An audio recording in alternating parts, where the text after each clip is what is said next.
What happens if you refuse to sign a non-compete agreement? The moment the HR rep slid that paper across the table, I felt a shift in the air. It's just a formality, she said, smiling too hard. Standard for all employees now. But it wasn't standard.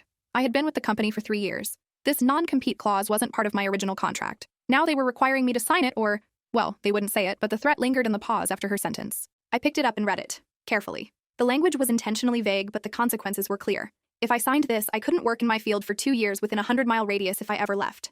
I was in marketing. Those terms might as well have said, change careers or move states.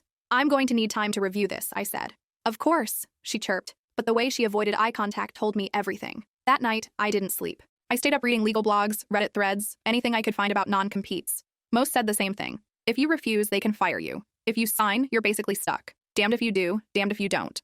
I wasn't a risk taker by nature. I liked routines, regular paychecks, and knowing where my next rent check was coming from. But this felt different. This felt like a slow noose tightening around my career. The next morning, I emailed the HR department with questions.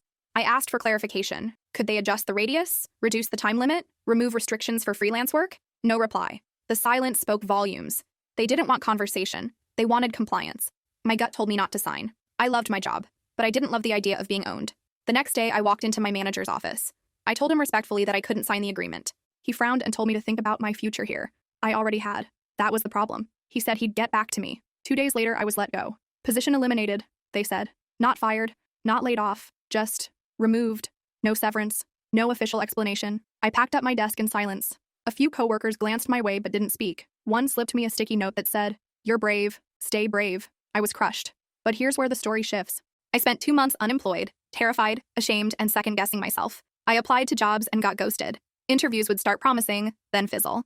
At one point, I took a temp gig filing receipts at a storage company just to pay rent. But eventually, I landed a freelance role with a startup across the state line, just outside the radius.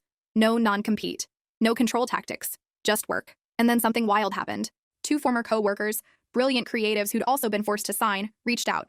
They hated feeling trapped.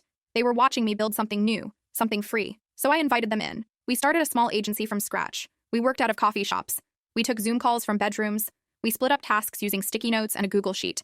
And somehow, we made it work. A year later, we had more clients than we could handle. 2 years later, we hired employees of our own. Some of them had also left companies with those suffocating agreements.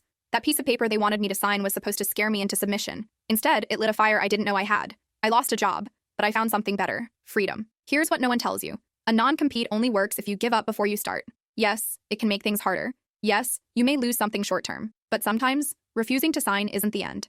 It's the beginning of your real career. And now when people ask what finally pushed me into starting my own company, I always say, it wasn't ambition. It was a threat I refused to believe in.